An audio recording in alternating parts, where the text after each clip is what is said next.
ഹൈദരാബാദ് എന്ന് കേൾക്കുമ്പോൾ നമ്മുടെ മനസ്സിൽ ഓടിയെത്തുന്നത് ചാർമിനാർ തന്നെയാണ്. മുഹമ്മദ് കുലി കുത്തബ് ഷാ 1591 നിർമ്മിച്ച ഈ മനോഹര സൗധത്തിന് പിന്നിൽ ധാരാളം കഥകളുണ്ട്. തൻ്റെ ഭാര്യയായിരുന്ന ബാഗ്മതിയുടെ ഓർമ്മക്കായി നിർമ്മിച്ചു എന്നതാണ് ഒരു ചരിത്രം. എന്നാൽ അക്കാലത്ത് രാജ്യം മുഴുവൻ പടർന്നു പിടിച്ച പ്ലേഗ് രോഗം കാരണമുണ്ടായ വലിയ ദുരിതത്തിൽ നിന്ന് കരകയറിയതിൻ്റെ ഓർമ്മക്കായി പണിതതാണ് ചാർമിനാർ എന്നതാണ് മറ്റൊരു ഭാഷ്യം.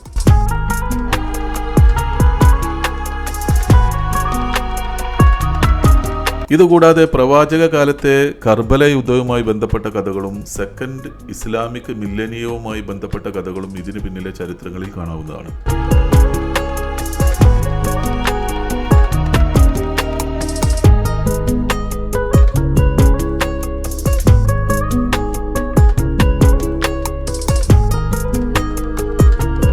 ഹൈദരാബാദിൽ സ്ഥിരതാമസമാക്കിയ ഇറാനിയൻ വാസ്തുശില്പിയായ മിർ മോമിൻ അസ്തറാബാദി അദ്ദേഹമാണ് ചാർമിനാർ രൂപകൽപ്പന ചെയ്തത് എന്നാണ് ചരിത്രങ്ങളിൽ പറയുന്നത്.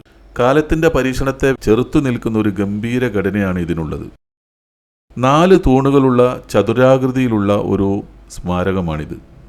ചാർമിനാറിന് ചുറ്റുമുള്ള 4 മിനാരങ്ങൾ 4 ഖലീഫമാരെ പ്രതിനിധീകരിക്കുന്നു. ഈ മിനാരങ്ങൾക്ക് 48 മീറ്ററിലധികം ഉയരമുണ്ട്.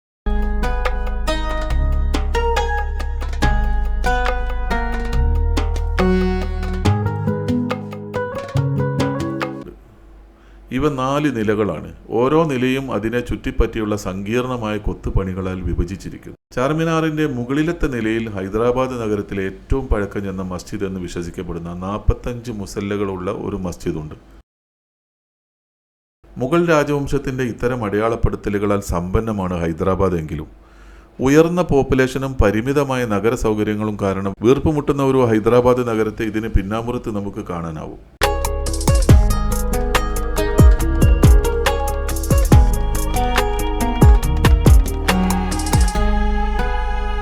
ഹൈദരാബാദ് നഗരത്തിലെ ഏറ്റവും വലിയ പള്ളിയാണ് മക്ക മസ്ജിദ്. 10,000 പേർക്ക് ഇരിക്കാവുന്ന രാജ്യത്തെ ഏറ്റവും വലിയ പള്ളികളിലൊന്നാണിത്.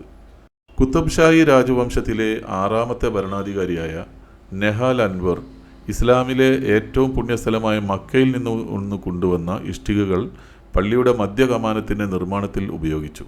അങ്ങനെയാണ് ആ പള്ളിക്ക് മക്ക മസ്ജിദ് എന്ന പേര് ലഭിച്ചത്. മക്ക മസ്ജിദിൻ്റെ നിർമ്മാണം ആരംഭിച്ചത് 1617 സുൽത്താൻ മുഹമ്മദ് കുത്തബ് ഷായുടെ ഭരണകാലത്താണ്.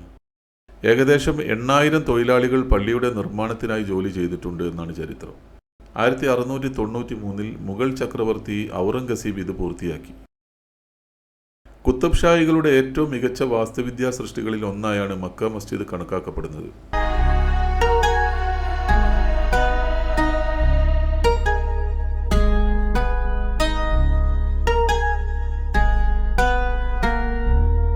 മസ്ജിദിന്റെ തെക്കേ അറ്റത്ത് അസഫ് ജാഹി ഭരണാധികാരികളുടെയും കുടുംബാംഗങ്ങളുടെയും മാർബിൾ ശവകുടീരങ്ങളുണ്ട്.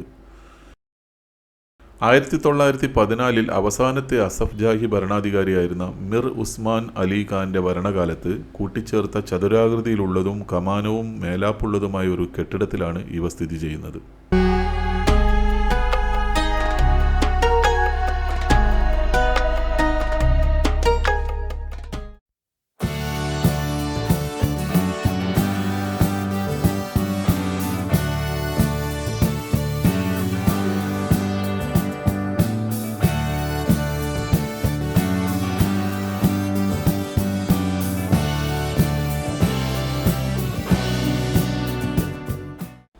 വ്യത്യസ്ത തരം വളകളും മാലകളും കമ്മലുകളും മറ്റ് ആഭരണങ്ങളും വിൽക്കുന്ന ഒരു പക്ഷേ ലോകത്തിലെ തന്നെ ഏറ്റവും വലിയൊരു മാർക്കറ്റ് ഇതാണെന്ന് തോന്നിപ്പോകും ഈ കച്ചവട സ്ഥാപനങ്ങൾ കാണുമ്പോൾ. വൈകുന്നേരമായാൽ കാലുകുത്താൻ ഇടമില്ലാത്ത വിധം ജനങ്ങൾ ഒഴുകുകയാണ് ഇവിടെ.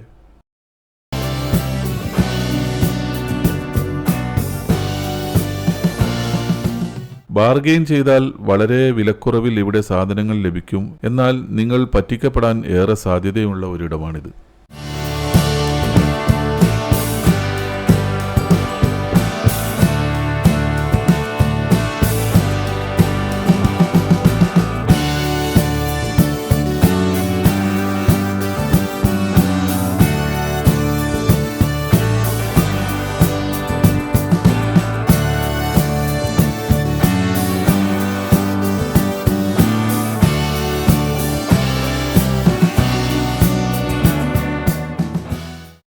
വൈവിധ്യമാർന്ന ആഭരണങ്ങളും വസ്ത്രങ്ങളും നിറഞ്ഞു കവിഞ്ഞു നിൽക്കുന്ന ഈ സായാഹ്ന മാർക്കറ്റിൽ 10,000-കണക്കിന് സ്ത്രീകളും കുട്ടികളും ഷോപ്പിങ്ങിനായി വരുന്ന കാഴ്ച അത്ഭുതമുളവാക്കുന്ന ഒന്ന് തന്നെയാണ്.